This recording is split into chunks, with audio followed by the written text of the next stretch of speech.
Hey, I'm Mike, and I'm going to add another little letter to my kids, part of my dad's diary. If you subscribed, then you've probably already seen a video that's titled The 5 Gifts That We Give That Don't Cost Any Money. Well, one of those gifts I mentioned, number 3 in the list, is about giving our time in just visiting a friend. Well, you know what? There's a bit more value to it than just doing a chore or spending time together. I want to share a story with you. And this story, it takes me back when I was 11, 12, 13 years old. Back in those days, as you know, grew up in a family with a wonderful, loving mother. I had an older sister, and there's something missing in that story. Well, my mother did what she could to fill the gap. She talked to a friend in the church we had. His name was Jack, and he was a senior. He was a grandfather. He was a man who had time available, and he had a life that he could share. So each Saturday morning, Jack would come by to our apartment in his big old pickup truck. He'd pick me up. We'd go back to his house, and his wife was there. She'd usually be cooking something or doing some knitting or crafts or something. Very nice couple together. However, Jack and I would then go to the basement and go through his tools and pick up the tools we needed to go do a weekly chore together. Now, this is part of his hobby business. So I was helping him do his work, but I'm sure at first he would have been much better off just going by himself to do the work. So I know he was giving of his time and giving an example to me to follow.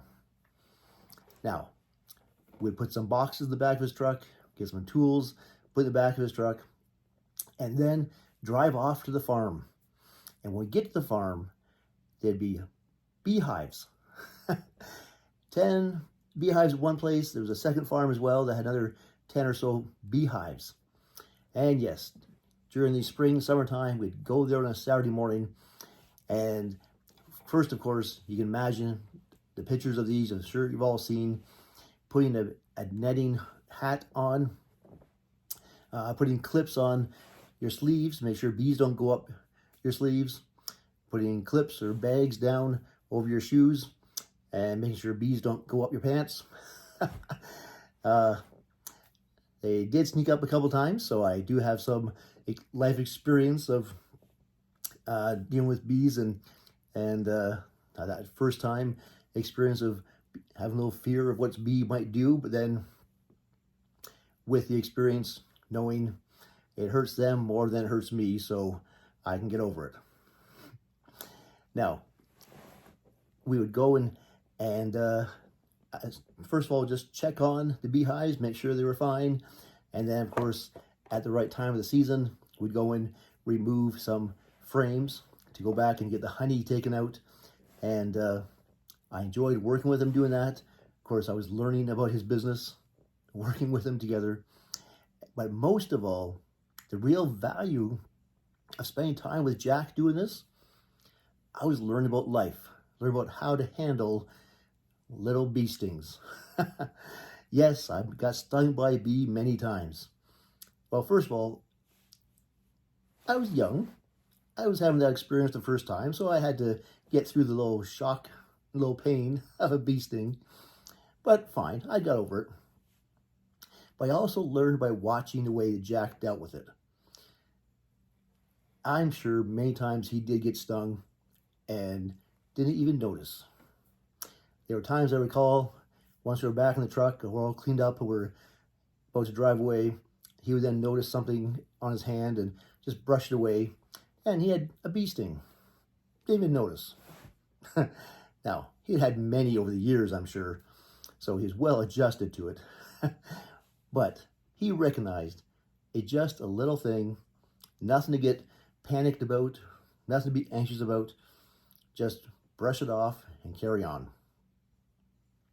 Well, I observed that lesson in life, and I'm sure In a lot of ways, I've carried that on, recognizing that there's a lot of things that happened, a lot of little stings we get in life, physically, emotionally, financially. And when it happens, we don't overreact. We just continue with the chore, get the job done, and afterward, just brush it off and go home. So, simple story. It would have been funny to see it happen in real life. I'm sure the first few times I got stung by a bee was a bit more of a funny facial reaction than just telling the story right now. But you can imagine. So, I just want to say again, the high value gift that Jack gave me was not just some time out of the house going after the farm on a Saturday morning, but I was watching how he interacted with his family, with his wife, watching how he reacted to little things, watch how he planned out his day and prepared for doing the tasks, and just learning from him by the example of what he set, having time together as we just went off doing simple things. So, high value gift of just giving time, allowing me to learn from him over those years. So I want to say thank you to him for that. And I want to encourage you to do the same. Offer a high value gift of yourself and pass it on. Pass on your lessons to others. Pass on your experience. Pass on just the joy, the fun of working together, getting some things done. I hope you do that. I hope you enjoyed this. Please like the video, subscribe, and check back. I got lots more just like this.